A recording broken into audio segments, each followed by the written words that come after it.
나의 힘이 되신 아버지 하나님, 나의 생명이신 주 예수님, 주님보다 더 귀한 것 없기에 이 시간 주님 앞에 나와 머리 숙였사오니 주님, 저희를 긍휼히 여겨 주시옵소서. 말씀을 들을 때에 우리의 영혼에 말씀하시는 주님의 따뜻한 음성을 듣게 하여 주시옵소서. 약한 자, 고난 자, 눈물 흘리는 자가 이 시간 아무것도 아닌 종을 통해 주시는 주님의 생명의 말씀을 통해 영의 유익을, 또 육신의 회복을 누리게 하옵소서. 함께 예배하고 싶으나 몸이 아파서 병석에서 이 시간을 기억하며 온라인으로 예배하는 우리 용사수 권사님, 안정인 권사님, 양판수 권사님, 그 위에 우리 모든 연로하신 모든 성도님들, 주께서 이 시간에도 함께하여 주시옵소서. 예수님 귀하신 이름으로 기도합니다. 아멘. 하나님께서는 우리가 신앙의 유익을 누리도록 많은 은혜를 주셨습니다. 그 중에서 가장 중요한 거 두 가지를 꼽으라면 하나는 말씀 묵상이고요, 하나는 기도입니다. 우리는 하나님의 말씀을 묵상하고 하나님 말씀으로 기도함으로, 하나님께 기도함으로 신앙의 유익을 누립니다. 말씀 묵상은요, 우리에게 하나님을 알려줍니다.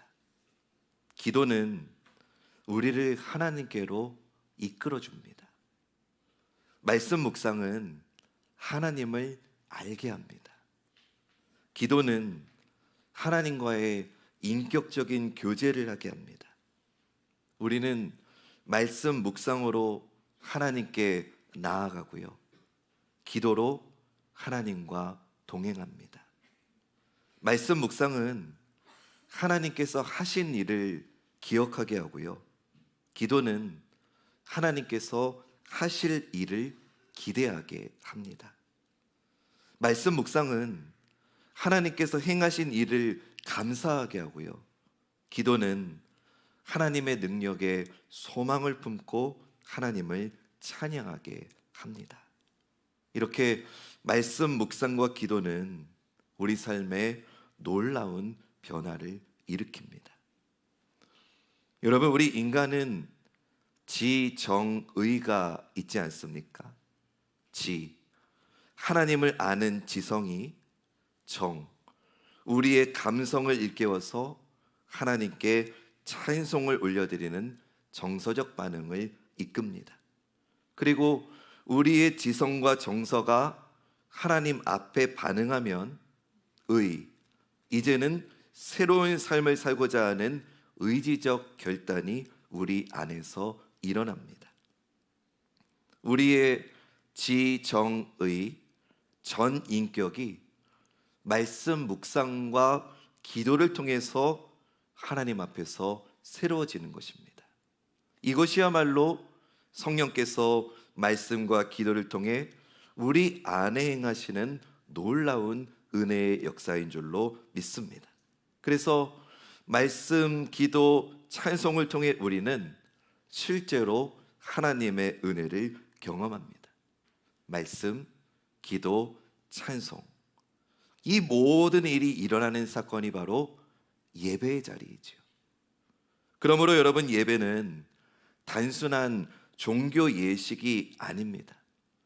하나님의 말씀을 들음으로 하나님을 아는 시간이고, 하나님께 기도함으로 하나님을 기대하는 자리입니다. 하나님께 찬송을 드림으로 하나님의 놀라운 은혜에 경배와 감사를 드리며 한 주간의 새로운 삶을 시작하는 자리가 예배의 자리입니다.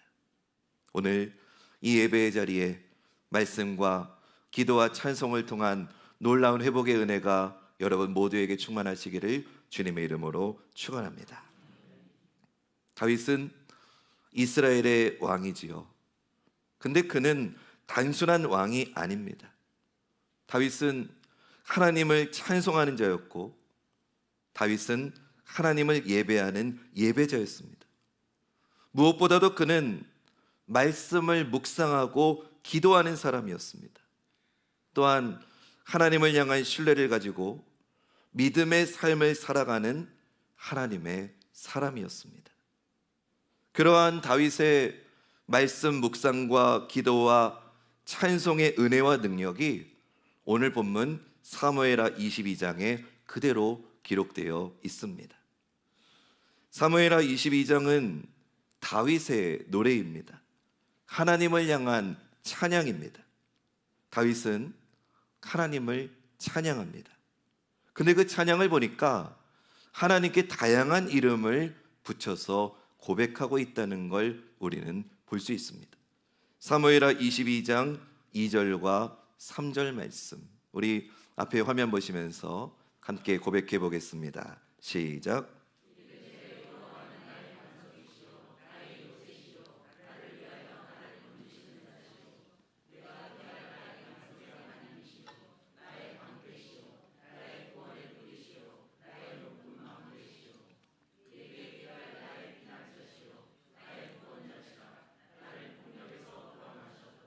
아멘.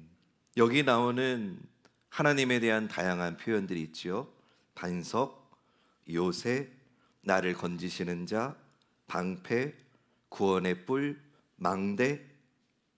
근데 이런 호칭들이나 이름은 단순한 호칭이나 은유가 아닙니다. 이건 다윗이 자신의 삶 속에서 실제로 경험하고 만난 하나님의 성품입니다. 자기의 인생에 역사하신 하나님의 일하심의 간증입니다. 쉽게 말하면 다윗 그가 만난 하나님에 대한 고백입니다. 사무엘하 22장 4절부터 19절까지는 다윗이 경험한 수많은 환난과 위험이 기록되어 있습니다.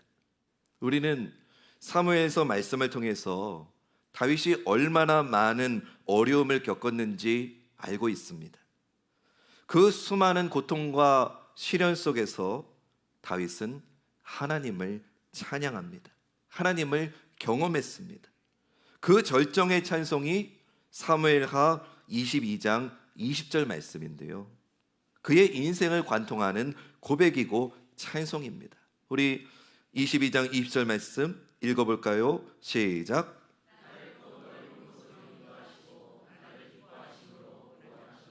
아멘. 사랑하는 여러분, 오늘 여러분들에게는 하나님을 향한 어떤 감사가 있으십니까? 여러분은 내 인생을 여기까지 인도하신, 그리고 앞으로 내 인생을 인도하실 그 하나님을 어떻게 부르고 있으십니까? 교회에서 배운 거 말고, 다른 사람들이 다 똑같이 고백하는 하나님의 표현 말고, 여러분이 실제로 경험했기에 고백하는 내 마음, 내 영혼에서 터져나오는 하나님의 이름은 무엇입니까? 방패이십니까? 요새이십니까? 치료자이십니까? 빛이십니까? 길이십니까? 진리이십니까? 생명이십니까? 오늘 이 예배의 자리에서 여러분들이 올려드리는 찬송은 그저 노래입니까? 아니면 내 삶의 신앙의 고백이 담겨 있는 고백과 믿음의 증거이십니까? 다윗은 극심한 환난과 슬픔과 고통 속에서 자기를 건져주신 하나님을 찬송합니다. 그 하나님을 높여드리며 그 이름을 선포하고 증거합니다. 근데 오늘 말씀을 보면 하나님의 구원을 찬송한 다윗이 뜻밖에도 하나님 앞에서 자기를 자랑하는 것 같은 모습을 보여줍니다. 예를 들면 21절 말씀에 보면, 여러분들은 말씀을 보시면서 한번 귀로 한번 들어보십시오. 21절에 보면 내가 공의를 행하고 손을 깨끗하게 하였으니 하나님께서 그에 합당한 상을 주셨다, 이렇게 자랑하는 말씀을 볼 수 있습니다. 또 22절에 보면 내가 하나님의 말씀을 지키고 악을 행하지 않았다라고 말하고 있다는 것도 보게 됩니다. 심지어는 24절에 보면은요, 나는 하나님 앞에 완전하고 스스로 죄를 피했다라고 말하기까지 합니다. 여러분, 이거 뭔가요? 이거 지금 다윗이 자기 자랑하고 있는 걸까요? 아닙니다. 우리는 순서를 좀 주목해서 보아야 됩니다. 만약에 다윗이 자기의 의로움을 자랑하고 그 다음에 하나님의 구원을 찬송했다면 그건 분명히 자기 행위, 자기 의를 자랑하는 거겠죠.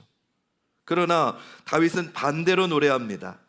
하나님의 구원을 먼저 찬양하고 이어서 자기의 의로움을 노래합니다. 무슨 말이냐? 지금 자기가 자랑하는 의는 내가 잘나서 내가 만들어낸 것이 아니라 하나님께서 나를 구원해 주셔서 그 구원으로 말미암아 나에게 맺혀진 은혜의 선물이라는 것을 다윗은 고백하고 있는 겁니다. 하나님께서 베푸신 구원의 은혜가 자기의 삶을 어떻게 바꾸어가고 있는지, 하나님의 은혜를 받은 자기의 삶이 어디로 또 무엇을 향해 가고 있는지를 지금 고백하고 있는 겁니다. 다윗은 이제 하나님의 은혜로 변화된 자기의 삶을 증거합니다. 수많은 고통과 괴로움으로부터 하나님께서 그를 건져주셨지요. 이제 그는 하나님께 사로잡혀서 하나님의 뜻대로 살아갑니다. 그러한 삶이 누리는 놀라운 능력, 그러한 삶에 허락된 하나님의 은혜를 지금 다윗은 찬송하고 기도하면서 오늘 우리에게까지 그 놀라운 하나님의 능력과 사랑을 믿음으로 선포하고 있는 것입니다. 그것이 오늘 우리가 읽은 본문이거든요. 29절 말씀 우리 같이 읽겠습니다. 시작.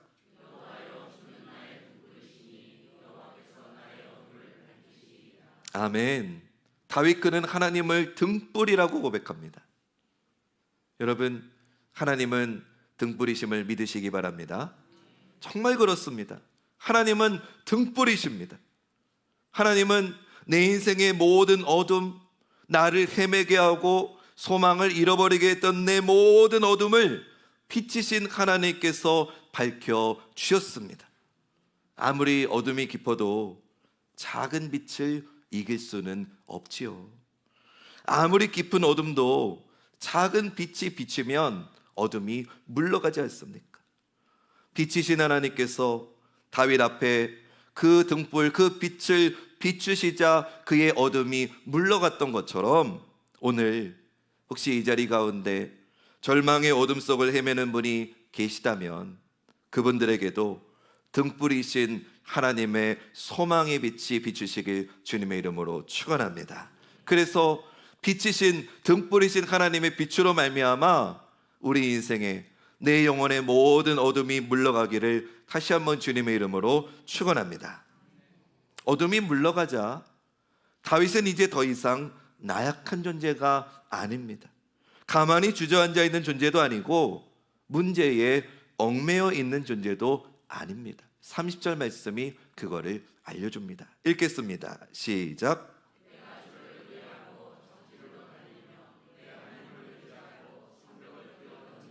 아멘. 다윗은 이제 적진으로 달려들어가서 원수를 물리치고 자기를 가로막는 성벽을 뛰어넘는 용맹한 전사가 되었습니다. 어떻게 그럴 수 있습니까? 그는 말씀과 기도를 통해, 찬송을 통해 하나님을 의뢰하고 하나님을 의지하며 하나님과 함께했기 때문인 줄로 믿습니다. 그렇게 이제 그는 자유롭습니다. 하나님의 보호 아래에서 평안합니다. 말씀 계속 넘겨주세요. 그의 발이 사슴과 같이 높이 뛰어오른다고 고백합니다. 또 그의 손이 용맹한 용사의 팔이 되어서 원수를 무찌르고 원수를 향해 활을 쏜다고 고백합니다. 그의 걸음이 이제는 위축되지 않고 넓고 당당하게 걸음을 걷고 그의 발이 미끄러지지 않고 힘차게 나아간다고 노래합니다. 환난에서 건짐을 받은 다윗은 이제 모든 원수를 물리쳐서 승리를 쟁취하는 강력한 하나님의 용사가 된 것입니다. 이제 그는 그의 막힌 담을 뛰어넘고 자기를 가두어뒀던 성벽을 넘어서 원수를 물리치고 승리하고 세상에 으뜸이 되었다고 그렇게까지 고백합니다. 44절 말씀, 오늘 이 말씀이 여러분들의 복이 되시기를 간절히 축원하며 믿음으로 44절 읽겠습니다. 시작.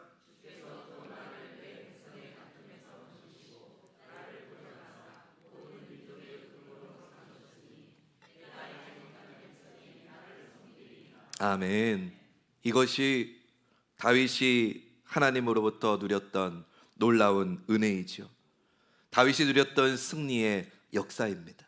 오늘 예배드리는 여러분 모두가 이런 주님의 놀라운 은혜와 승리가 회복되시기를 주님의 이름으로 진심으로 축복합니다. 이제 하나님을 향한 찬양의 고백인 사무엘하 22장이 마무리 단계를 향해 나아갑니다. 51절 말씀, 우리 마지막으로 이 말씀 읽을까요? 시작.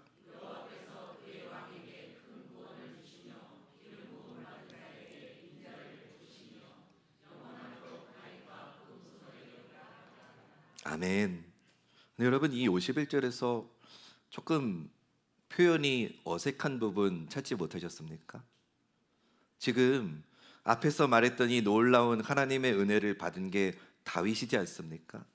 그러면 다윗은 이 51절 시작 부분에서 여호와께서 나에게라고 해도 될 것 같습니다.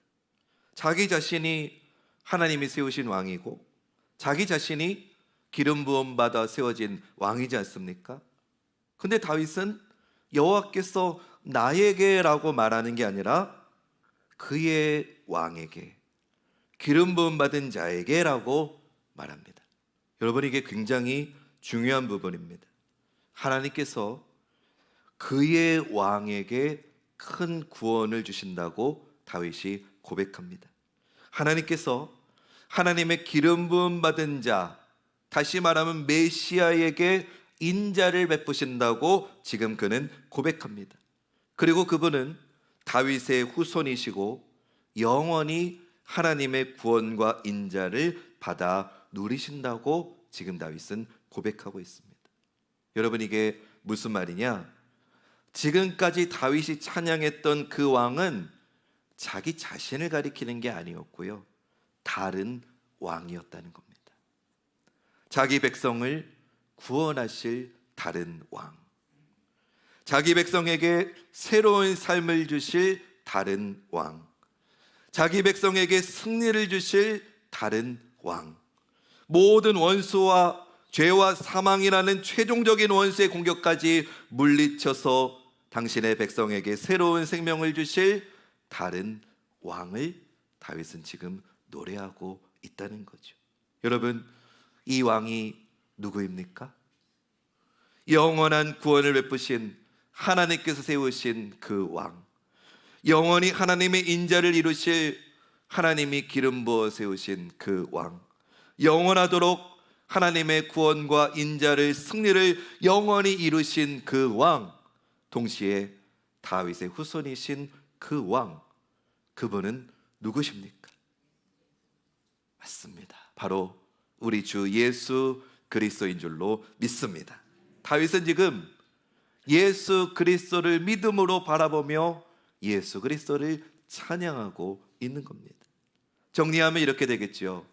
다윗은 하나님의 말씀을 깊이 묵상했습니다. 그 말씀을 붙들고 하나님 앞에 간절히 기도했습니다. 그러자 그의 삶의 구석구석에서 역사하시며 지키시고 보호하시는 그 하나님의 은혜를 경험했습니다. 그 간증이 찬송으로 드러났습니다. 그러면 말씀과 기도와 찬송을 통해서 하나님을 고백하고 하나님의 은혜를 누렸던 다윗의 인생의 결과가 무엇이었느냐? 바로 예수 그리스도를 바라보게 되었다는 겁니다. 할렐루야.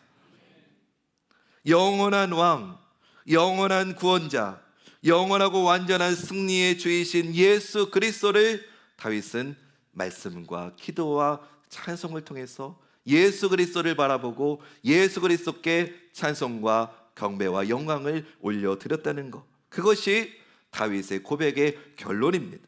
그분 안에 있는 구원, 그분 안에 있는 승리와 새로운 삶을 그가 찬양하는 것, 그것이 다윗의 인생의 찬송의 결론인 줄로 믿습니다.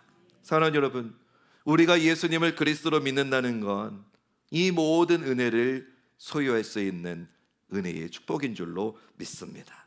이것이야말로 우리에게 정말 필요한 주님의 은혜 아닙니까? 간절히 기도하기는 여러분들의 영혼이 눈을 떠서 주님을 바라보시기 바랍니다. 여러분들의 마음의 문을 활짝 여시고 하나님을 알고 그분을 간절히 바라는 이 시간 되시기를 주님의 이름으로 축원합니다. 오늘 우리가 붙들어야 될 질문 하나는 오늘 설교 제목이기도 합니다. 나에게 하나님은 누구이십니까?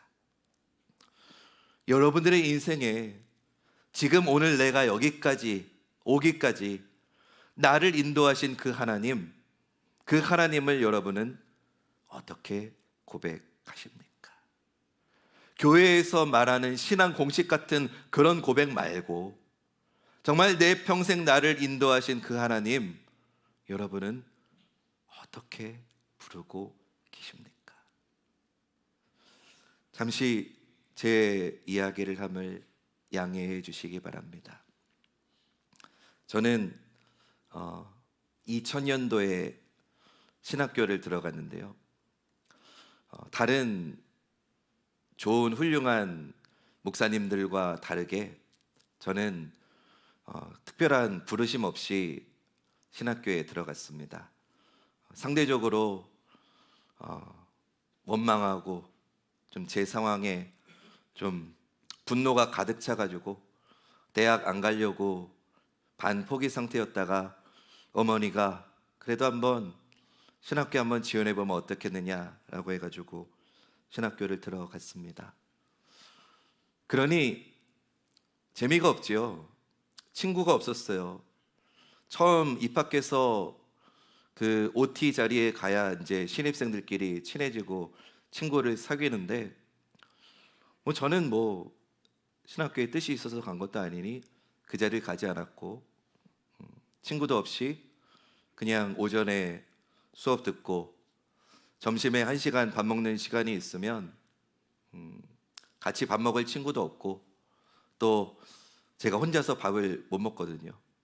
그래서 어디 가가지고 혼자 먹지도 못하겠고 그래서 지하철 5호선을 타고 그냥 30분 시간 되는 데까지 갔다가 또 돌아오는 시간 30분 해가지고 그렇게 점심시간을 때우면서 그렇게 재미없는 의미 없는 신학교 생활을 시작했습니다. 근데 한 번도 묻지 않았습니다. 하나님, 왜 내가 신학교에 왔습니까? 한 번도 묻지 않았습니다.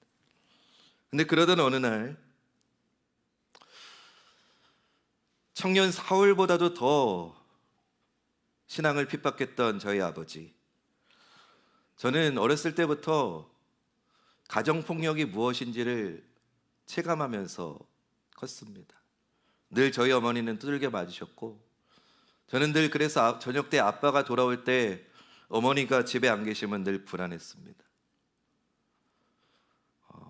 드라마에서나 여러분 보셨을지 모르겠어요. 밥상머리가 날아가는 거, 밥상이 뒤집어지는 걸 저는 많이 경험했습니다. 그래서 저는 어렸을 때 늘 엄마가 교회 가는 게 불만이었습니다. 교회 좀 안 가면 안 되나? 왜 교회를 가가지고 우리 집안을 이렇게 힘들게 하는가? 신기한 건 그렇게 매일 두들겨 맞으시면서도 교회를 가시는 겁니다. 이해가 안 됐어요. 늘 마음속에 나는 절대로 우리 엄마같이 주의 종이 되지 않을 거야. 이게 반자동으로 늘 마음에 새겨졌습니다. 근데 제가 절대로 세상 사람은 다 변해도 우리 아버지만큼은 절대로 안 변할 거라고 생각했는데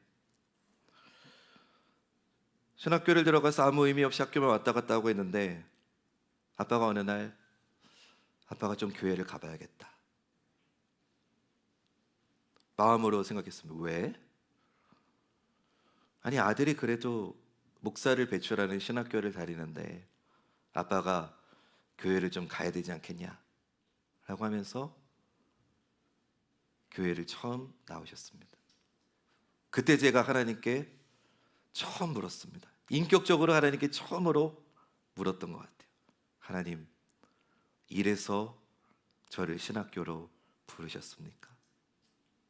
우리 아빠 한 사람 그 한 영혼 구원하시려고 그렇게 20여 년 동안 저희 어머니의 두들겨 맞으면서 눈물 내는 기도를 기억하셨다가 20년이 지나가지고 아무 의미도 없이 아무 목적도 없이 그냥 왔다 갔다만 하는 저를 통해서도 우리 아버지 영혼을 부르시려고 저를 이곳에 부르셨습니까? 그거라면 하나님, 제가 이제 마음문 열고 주님께 순종하겠습니다. 그거면 감사합니다. 한 사람을 위한 부르심이 필요해서 하나님이 저를 부르셨다면 저는 그걸로 주님을 따르겠습니다. 이것이 제가 고백하는 저의 하나님입니다. 제가 믿는, 제가 경험한 하나님은 우주보다 크신 분이지만 한 영혼을 위해서 20여 년 동안의 그 눈물을 기억하고 계셨다가 아무 목적도 없이 그냥 왔다 갔다만 하는 마른 막대기 같은 저를 통해서도 하나님은 저희 아빠를 그렇게 부르고 계셨던 것입니다. 오늘 예배드리는 여러분 모두에게는 어떤 하나님의 경험이 있으십니까? 남들이 다 고백하는 그런 수학 공식 같은 하나님 말고 정말 내 인생에 내가 오늘 여기 있기까지 나를 붙들어 주신 그 하나님은 어떤 분이십니까? 혹시 만약 아직 그 하나님에 대한 경험이 없는 분이 있다면 이 시간 이후로 하나님께서 여러분들의 인생에 개입하셔서 여러분들의 인생에서 여러분들만이 경험하고 여러분들만이 고백할 수 있는 나의 하나님을 속히 만나게 되기를 주님의 이름으로 축원합니다. 그래서 우리 관악중앙교회가 나의 하나님, 나의 하나님은 이런 분입니다라고 모두가 고백하고 간증하고 하나님께 영광과 찬송을 올려드릴 수 있는 사랑하는 우리 모든 성도님들 되시기를 주님의 이름으로 축원합니다.